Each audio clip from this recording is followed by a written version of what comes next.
ha sido el uso del Antiguo Testamento en el Nuevo Testamento, particularmente enfocados en el libro de Mateo. A esta cuestión de usar el Antiguo en el Nuevo se le conoce como la intertextualidad, ¿ok? Ahora, con respecto a mi agenda, voy a hacer una breve introducción. Vamos a hablar acerca de los presupuestos hermenéuticos, ¿no? Porque esto nos va a servir como marco también para poder analizar a Mateo y su uso del Antiguo Testamento. Luego voy a presentarles la metodología. Primero se las voy a explicar y luego voy a poner un caso práctico para que puedan ustedes entender cómo es que yo procedí a hacer el análisis de todo el libro, ¿no? Yo elegí analizar todo el libro en este caso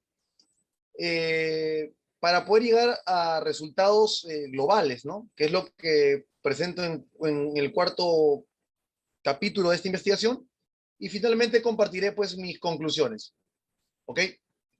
Eh, Dicho esto, arrancamos entonces. Ok, lo primero que hay que entender es que los autores del Nuevo Testamento continuamente usan fragmentos del Antiguo Testamento y le dan diferentes usos.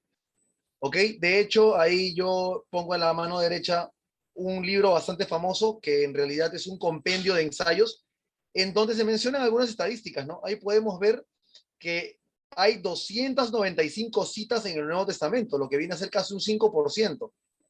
Y para ponerlo en términos simples, uno de cada 23 o uno de cada 22 versos es una cita del Antiguo Testamento. ¿Ok? Esto lo menciona Nichol en su ensayo, que está dentro de este libro, The Right Doctrine from the Wrong Text, ¿no? En donde Greg Beale es el editor. Por otro lado, hay otra obra de Craig Evans, titulada From Prophecy to Testament, en donde se menciona que hay citaciones al Antiguo Testamento prácticamente en todos los libros del Nuevo, con excepción de Filemón, segundo y tercero de Juan. El resto de libros del Nuevo Testamento siempre acude al Antiguo. ¿Ok? Esos son datos interesantes. Ahora, ¿por qué es importante este tema? Bueno, es importante en general a la iglesia cristiana y en particular a los teólogos, porque es parte de tener herramientas y recursos para un ejercicio hermenéutico saludable, ¿no? Y es parte también del respeto, de la honra que nosotros le damos a la Biblia en la medida en que nosotros entendemos que la Biblia es la palabra de Dios, ¿no? Y pues tenemos apoyo bíblico para pensar en eso, ¿no? Como 2 Timoteo 3:6 o 2 Pedro 1:19-21, ¿no? Ahora, el asunto de utilizar el Antiguo Testamento en el Nuevo también abre una serie de discusiones que tienen una complejidad, ¿no? No voy a mencionar ahora todas las discusiones que actualmente circundan, digamos, el mundo teológico, pero dos de las más importantes son la identificación y la intertextualidad. En cuanto a la identificación, el problema es analizar en qué momento el autor neotestamentario está acudiendo al Antiguo Testamento. Ahora, aquí vamos a abrir, digamos, esta cuestión en dos. Por un lado, y referencias indirectas. Las referencias directas son las citaciones, que por lo general siempre van acompañadas de una fórmula introductoria, del tipo escrito está, o que se cumpla, lo dicho por el profeta tal, etcétera, ¿no? Y además porque la fraseología que se usa prácticamente es una copia fiel del Antiguo Testamento. Y digo prácticamente porque en ocasiones varía una palabra, un artículo, son modificaciones muy leves, pero la identificación es muy sencilla. Sin embargo, en el segundo tipo de referencias, que son las indirectas, la cosa se pone más complicada, porque estamos hablando ahí de alusiones o en el peor de los casos de ecos, ¿no? Ahora, las alusiones, por lo general, más bien no vienen con una fórmula introductoria, pueden venir, pero es rara la ocasión. Y además, aunque el autor recurre al Antiguo Testamento con toda la intencionalidad, la fraseología no es literal, ¿no? Entonces ahí ya tenemos una complicación, ¿no? Por otro lado, si hablamos ya de los ecos, la cuestión inclusive se pone más compleja. ¿Por qué? Porque un eco es cuando alguna frase nos suena a alguna parte del Antiguo Testamento, pero en donde el autor neotestamentario no necesariamente tiene la intención de conectar directamente, por lo menos, en el estricto sentido de la palabra, el nuevo con el antiguo, ¿no? Ahora, es tan complicado ubicar el tema de las referencias indirectas que, de hecho, esto hace que entre las diferentes obras y las diferentes fuentes de las que disponemos para poder contrastar nuestros hallazgos, hay una gran diferencia, ¿no? De hecho, la cantidad de alusiones o ecos que se ubica en los diferentes autores conocidos, los que yo he revisado aproximadamente más de 10 fuentes, el número varía entre las 600 a las 4100 alusiones, para que vean la dispersión que hay, ¿no? Entonces, eso de manera introductoria, ¿ok? Ahora, como yo les decía, parte importantísima del análisis tiene que ver con entender los presupuestos hermenéuticos de los autores, pues principalmente judíos del primer siglo, ¿no? Entonces, yo voy a mencionar aquí los más importantes. De primer término tenemos lo que le llaman la solidaridad corporativa, ¿no? ¿Qué quiere decir esto? Que un grupo de personas está tan identificado con una persona que lo que se dice del individuo también se puede decir del grupo, ¿no? Y esto lo explora Ellis en unas obras que ha sido publicada en 1978.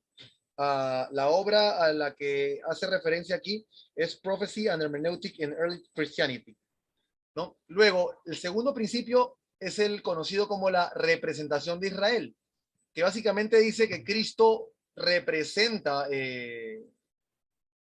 al pueblo de Dios, ¿no? A Israel. De hecho, Cristo cumple lo que es profetizado de Israel en el Antiguo Testamento, ¿no? Ahí también pongo un texto para que, si ustedes gustan, yo por temas de tiempo no lo voy a analizar ahora, pero para que ustedes puedan verificar lo que se está diciendo aquí. Y este es un tema que explora más bien R.T. France en su obra Jesus and the Old Testament de 1971, ¿no? Después tenemos un tercer presupuesto que es la unidad histórica. ¿Esto qué quiere decir?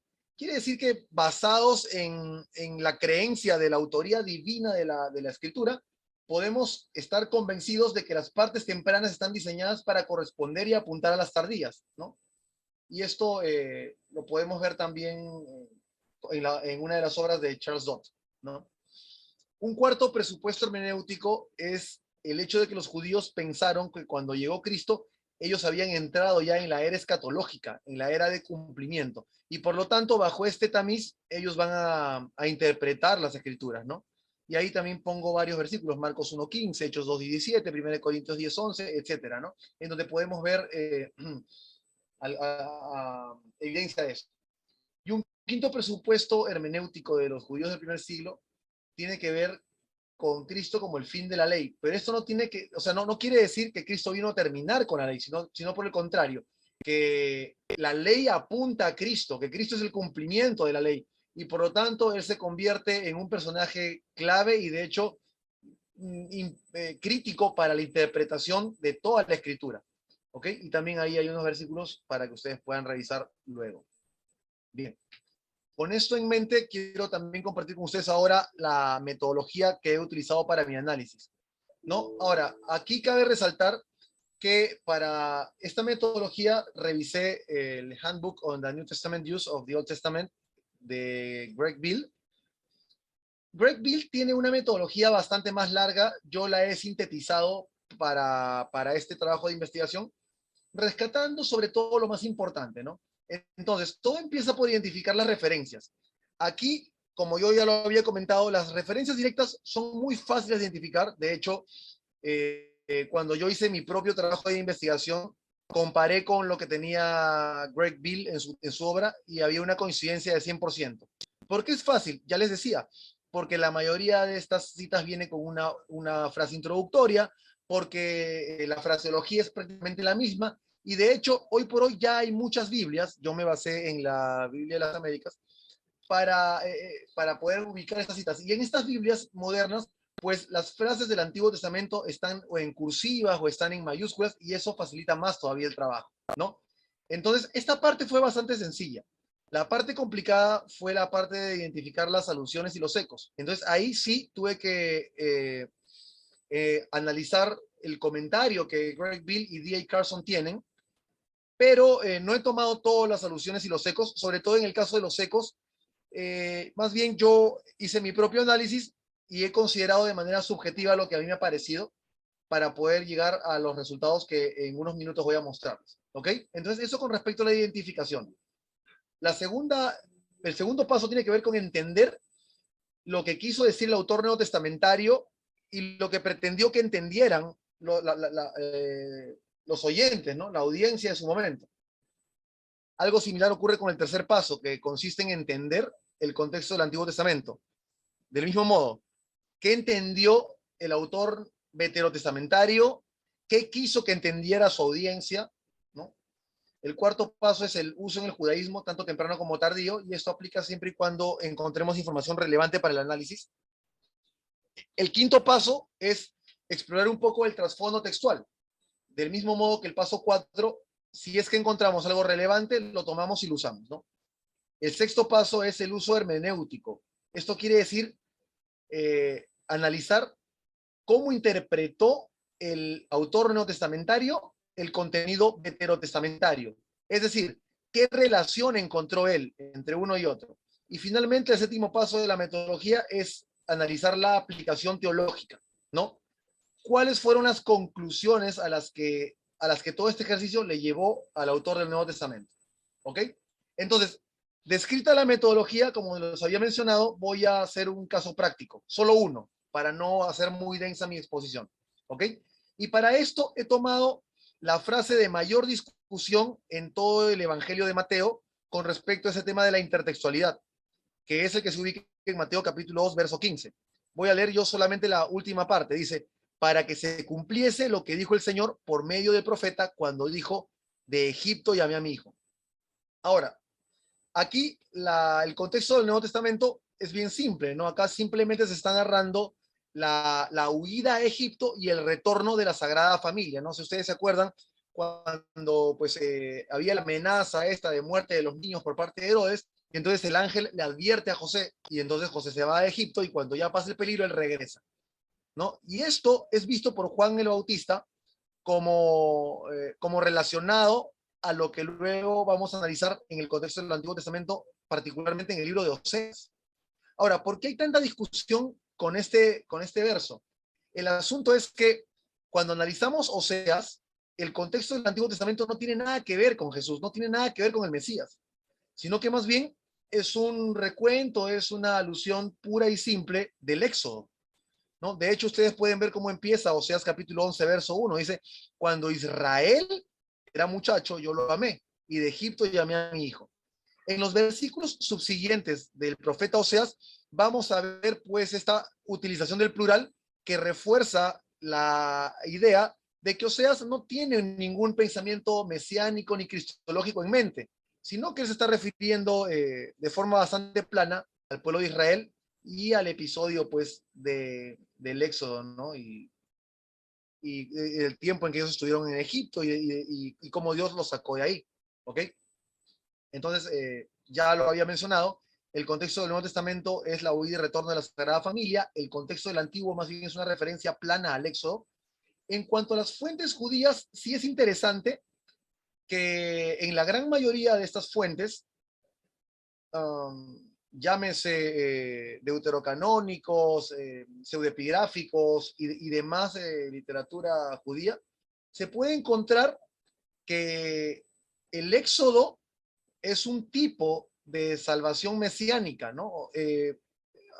Apunta de forma metafórica, de forma tipológica a la salvación mesiánica. Eso es un dato interesante. Luego, con respecto al trasfondo textual, lo más interesante aquí es que Mateo utiliza la palabra griega kaleo, mientras que la Septuaginta, que es de donde toma hace uso de esa intertextualidad, utiliza la palabra griega metakaleo, que significa invocar, ¿no? Kaleo, que utiliza Mateo, significa llamar, y la Septuaginta utiliza metakaleo, que significa invocar. Entonces, la Septuaginta hace un poco más de énfasis, ¿no? Pero digamos que el sentido es el mismo. Por otro lado, la Septuaginta utiliza, el pronombre plural, ¿no? Probablemente porque va en línea con la idea de que Oseas está refiriéndose a Israel como pueblo, ¿no? Pero Mateo restaura el uso que se encuentra en los textos, en el texto hebreo, ¿no? En los textos masoréticos, que más bien se presenta en singular, en donde él habla de mi hijo, ¿no? Con respecto a la hermenéutica, bueno, aunque han habido intentos por algunos autores de expresar la idea de que Oseas veía aquí algún tema mesiánico futuro, lo más saludable, según Greg Bill, que es, digamos, el experto actualmente en el tema, es considerar como hermenéutica un uso tipológico, ¿no? Un uso tipológico. Ahora, esto también viene reforzado por los presupuestos hermenéuticos que yo había comentado ya hace un instante, sobre todo los relacionados a la solidaridad corporativa y a la representatividad de Jesús con respecto a Israel, ¿no? Y en cuanto a la teología, lo que vemos aquí es que Mateo encuentra en esta conexión con Oseas una apoyatura escritural para sostener las credenciales mesiánicas de Jesús. ¿Ok? Entonces, Una consultita, Lisandro, una sí, preguntita claro. justo en lo último de la tipología, Sí. o aún incluso en la fuente judía. ¿Hace alguna referencia, Bill, porque tiene lógica, ¿no? Dice, y de Egipto llamé a mi hijo. ¿Él hace la tipología con Isaías 49 justo en ese texto, no? No, yo por lo menos no lo he encontrado. Ok, porque ese que has citado tú lo pusiste como... esos presupuestos hermenéuticos son de Bill, esos 5 de representación de Israel, solidaridad corporativa, representación de Israel, o son tuyos, que tú los has ido No, encontrando. no, no. Todos los menciona Bill, pero yo he ido también a las fuentes de Bill para poder entender cómo los aplica, ¿no? Ok, excelente, está bien. Entonces, en ese punto 2 que pusiste los presupuestos, dice representación de Israel. Cristo cumple lo que es profetizado de Israel en el Antiguo Testamento, por ejemplo, Isaías 49:3-6. Cuando vamos a Isaías 49:3-6, dice, mi siervo eres, oh Israel, porque en ti me gloriaré, ¿no? Entonces, claro, el siervo de Jehová no siempre era necesariamente el Mesías, pero Israel era un tipo de también, ¿no? Entonces, ok, bueno, por eso te decía, pensé que de repente, entonces tiene lógica, tú has encontrado entonces ahí que hay tipología ciertamente en ese pasaje de Isaías, de todas maneras, pues, ¿no? Sí, claro. De hecho, la gran cantidad de veces en que Isaías se refiere a Israel se refiere como mi hijo, ¿no? Como el hijo de Dios. Ahora, Sí, lo otro exacto. interesante de Isaías es que además, cuando Isaías va desarrollando su poesía, su profecía con respecto a Israel, de pronto la profecía se torna o se transforma en dos sentidos. En primer lugar, deja de ser un aspecto plural para referirse más bien a un individuo.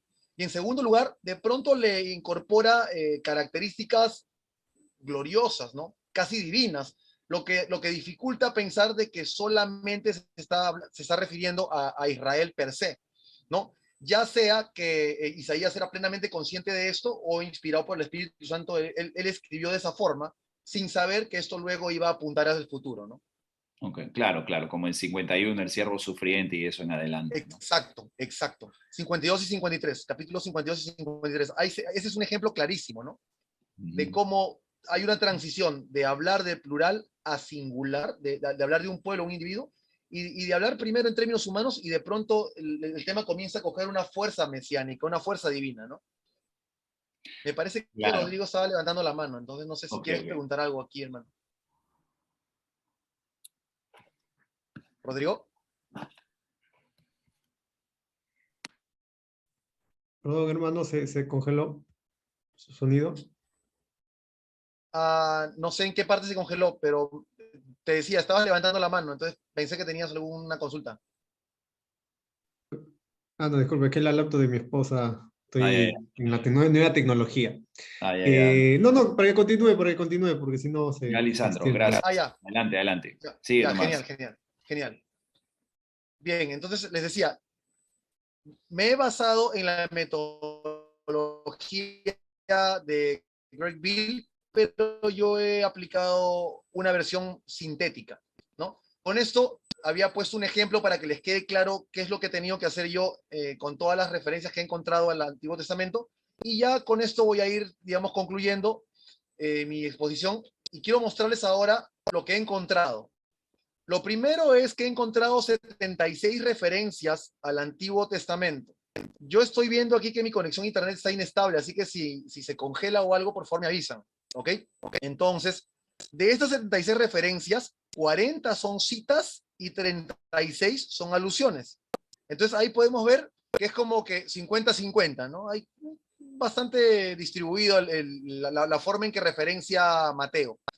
Ahora, dentro de esas 40 citas, 36 vinieron con fórmula, ¿no?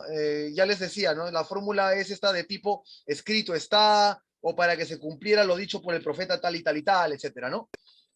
En una ocasión venía con fórmula introductoria, pero además venía con una adición, ¿no? Y en este caso, la referencia que encontré correspondía a la ocasión en que Jesús estaba hablando acerca de la ley, y él dice, ¿no? Voy a hablarlo ahora. Dice, en Mateo 5:43, dice, habéis oído que se dijo, ahí está la fórmula introductoria, ¿no? Amarás a tu prójimo y odiarás a tu enemigo, pero yo os digo amad, y él continúa, ¿no? Esa referencia apunta a Levítico 19:18, pero noten cómo se describe esta frase en Levítico. Dice, no te vengarás ni guardarás rencor a los hijos de tu pueblo, sino que amarás a tu prójimo como a ti mismo, yo soy el Señor. Entonces, aquí es curioso, porque el Señor Jesucristo, registrado por Mateo, presenta la cita directa inclusive con su fórmula, ¿no? Dice, habéis oído que se dijo, pero cuando referencia dice, amarás a tu prójimo y odiarás a tu enemigo, en donde esta última parte, odiarás a tu enemigo, es claramente una adición que no encontramos en el Levítico, ¿no? Algunos autores consideran de que Jesús en realidad no estaba mirando directamente a la Septuaginta o a la Biblia hebrea, sino que más bien estaba tomando esa referencia de alguna tradición oral. Sin embargo, Greg Beale considera que lo más saludable es considerarlo como una cita directa con una adición, que en realidad va en línea con lo que Jesucristo quiere transmitir, ¿no? Y solo en 3 ocasiones encontré citas que, aunque no tienen fórmula introductoria, son tan literales que se deberían considerar como citas o referencias directas. Con respecto a las 36 alusiones que encontré, 25 eran alusiones tal cual y 11 más bien eran ecos, ¿no? Ya les había comentado que en el caso de los ecos, podríamos hablar más bien de lenguaje bíblico, ¿no? En donde el autor menciona algo que suena parecido a otra cosa escrita en el Antiguo Testamento, pero en donde no hay necesariamente una conexión directa, ¿ok? Para esto voy a ponerles también un ejemplo. En Mateo capítulo 13, verso 31, se nos está hablando acerca de una parábola, ¿no? La parábola del grano de mostaza. Y voy a ir directamente a la parte que se conecta con el Antiguo Testamento. Dice, pero cuando ha crecido es la mayor de las hortalizas y se hace árbol, de tal manera que vienen las aves del cielo y hacen nidos en sus ramas, ¿no? Mateo 13:31. Cuando nos vamos a Ezequiel 17:23, el profeta está hablando de otra parábola, ni siquiera está hablando de la semilla de mostaza, está hablando de un cedro, pero noten cómo él se refiere al cedro. Dice, y alzará ramas y dará fruto y será magnífico cedro, y habitarán debajo de él todas las aves de toda especie, a la sombra de sus ramas habitarán. Entonces, esta idea, este componente dentro del imaginario judío de hablar de una planta que crece, que se extiende y que luego se constituye como un nacidero, como un descanso para las aves del cielo, aunque no tiene conexión entre la parábola de Jesús y lo que menciona Ezequiel, se considera como uso del lenguaje bíblico. Por lo tanto, se subcategoriza como un eco. ¿Ok? Eso en cuanto a cómo referencia Mateo.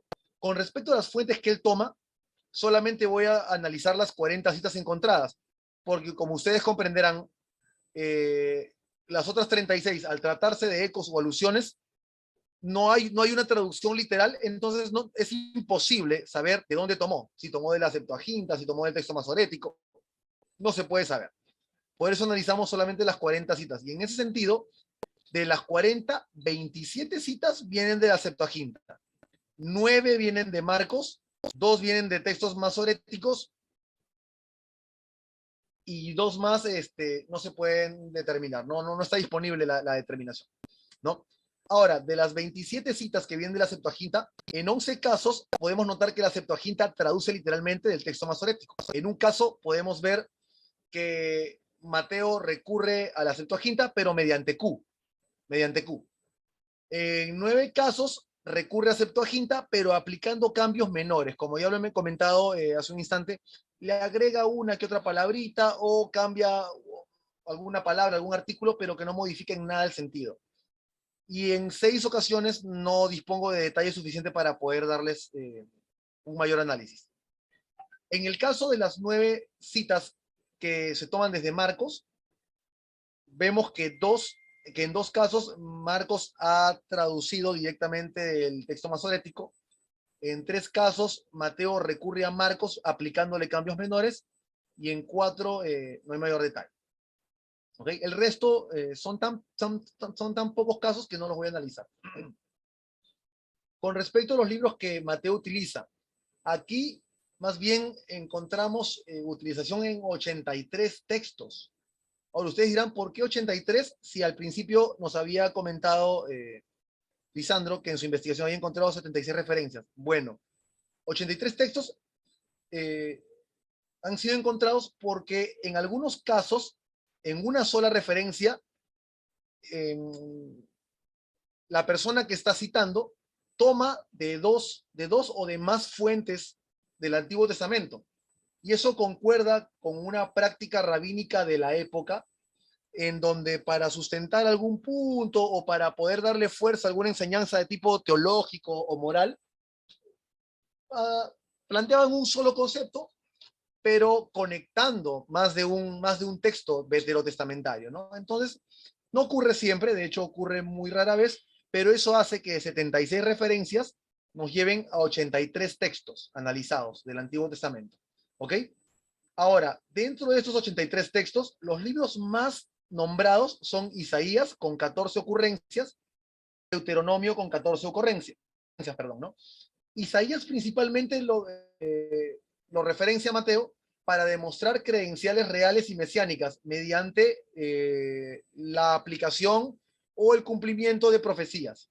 Y en el caso de Deuteronomio, lo que podemos ver es que principalmente se usaron en el Nuevo Testamento como base para responder o para argumentar algún tema, principalmente por el lado de Jesús, o para reinterpretar la ley, ¿no? Para reinterpretar la ley o para darle mayor claridad a la forma en que la ley era interpretada en su momento por los doctores de la ley, los escribas, los fariseos, ¿no?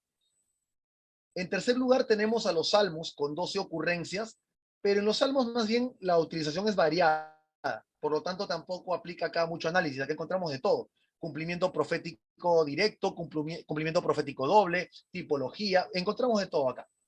Luego encontramos también 8 ocurrencias en Éxodo, cuya utilización es muy parecida a la de Deuteronomio, ¿no? Para hablar un poco de la ley, ¿no? Entregada por el Señor. Y encontramos que el resto de ocurrencias suma 35 textos, pero que no analizo por qué. Porque en su mayoría son libros que se mencionan entre 1 a 4 veces. Entonces aquí hay una dispersión muy grande, ¿no? No admite análisis. Y finalmente... Una breve preguntita nomás. Sí, claro. ¿Génesis está entre del resto que más se cita, no?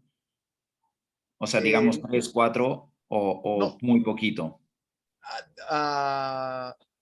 ¿Se refiere al resto? O sea sí, en las 35, obviamente tiene que estar Génesis, sí, pero sí. ¿cuántas tiene? ¿Te acuerdas? No. No recuerdo el número ahorita, pero lo tengo en un Excel que he armado con eso. No. Pero sí recuerdo que Génesis se utiliza por lo menos 3 a 4 veces. Y bueno, gracias por la pregunta porque aquí me da pie para contar un detalle bien simpático. En el caso de Génesis, la mayoría de veces en que se cita bajo bajo un uso hermenéutico que los eruditos han denominado como ordenanzas creacionales. ¿Qué quiere decir esto?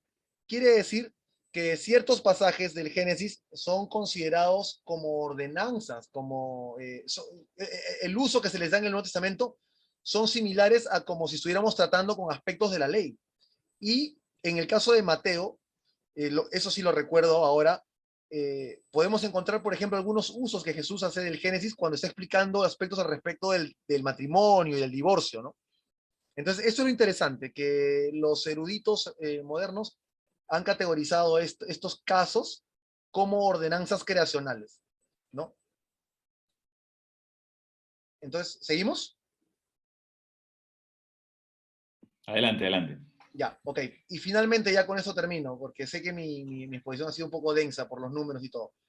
¿Con qué propósito cita Mateo? O sea, qué quiere él darnos a entender? ¿Qué relación encuentra él entre el nuevo y el antiguo? Finalmente, este es el meollo del asunto. Lo que se conoce como la intertextualidad, ¿no? ¿Qué relación hay entre el nuevo y el antiguo? Y aquí volvemos a analizar las 76 referencias iniciales, o sea, la suma de 40 directas más 36 indirectas. Y aquí, el principal uso o propósito que vemos en Mateo es el de establecer tipología o cumplimiento con 28 ocurrencias, ¿no? Ya les comentaba que la tipología es una especie de conexión metafórica, ¿no?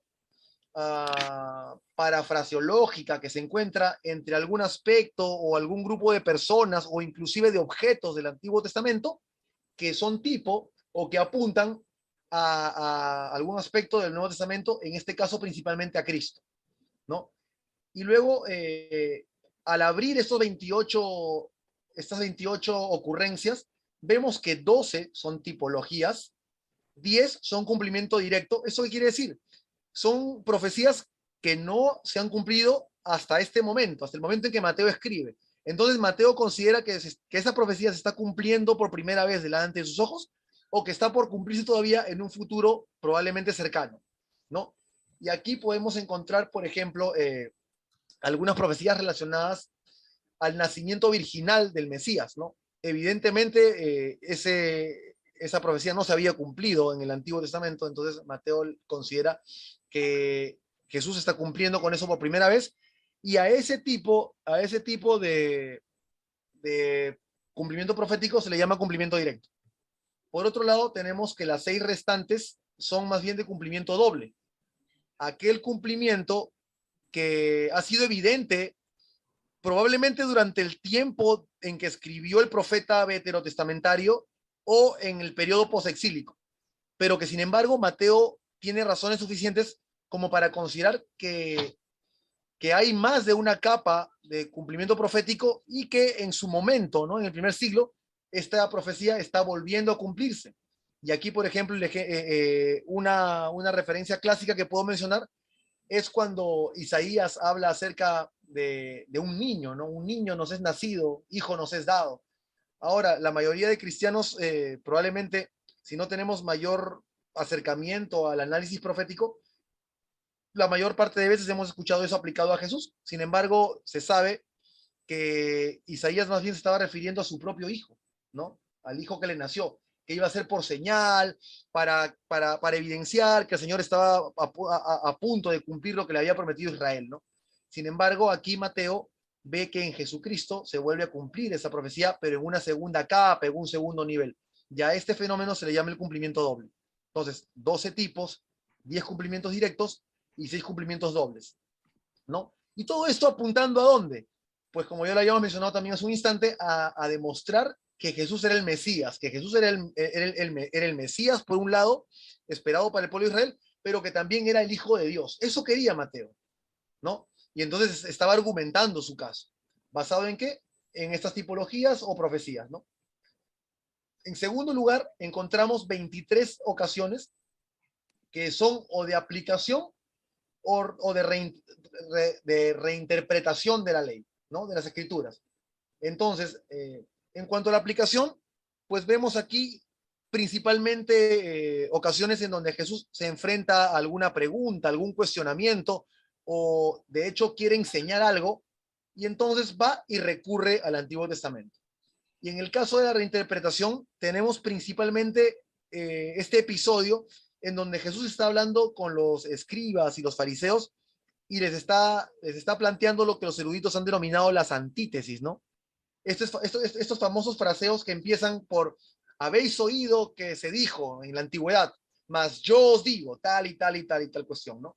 Ahora, acá también es interesante el uso o el propósito que persigue Mateo, porque acá también está dando a entender algo bien, bien importante, ¿no? Y es el hecho de que nos quiere dar a entender que Jesús tenía la suficiente autoridad o para darle mayor claridad a la escritura o para corregir inclusive el entendimiento judaico del primer siglo. Finalmente, en 9 ocasiones encontramos simple y llano uso del lenguaje bíblico, como por ejemplo cuando Jesús está entrando, ¿no? Hace su entrada triunfal y la gente pues ahí lo está alabando. No sé si ustedes recuerdan que ellos sacan estas hojas de palma, ¿no? Y hacen una referencia ahí a los salmos, ¿no? Mientras Jesús va entrando, ellos van gritando, bendito el que viene en el nombre del Señor, ¿no? Y esto es algo que encontramos, pues, en el libro de los Salmos, que no tiene una conexión directa en el sentido estricto de la palabra, pero que podemos hablar de un uso del lenguaje bíblico que además es apropiado para el contexto en el que se está usando en este momento, en este punto. Y hay 16 incidencias que son el resto de usos que por ser tan dispersos no los he analizado, son, digamos, lo que sobra, ¿no? Con esto les quiero presentar mis conclusiones. Lo primero es que Mateo está reuniendo todo un compendio de argumentación para demostrar que Jesús era quien dijo que era. Y básicamente dos cuestiones, el Mesías esperado por Israel y el Hijo de Dios. En segundo lugar, Jesús es clave para el pensamiento judío y para la interpretación de las Escrituras.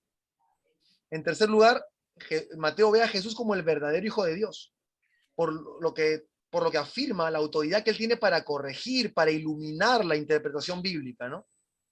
En cuarto lugar, Mateo es una evidencia de la impresionante unidad que comportan las Escrituras. La cantidad de evidencia que presenta Mateo nos deja ver, pues, que hay una uniformidad, una armonía impresionante a lo largo de toda la palabra de Dios, ¿no?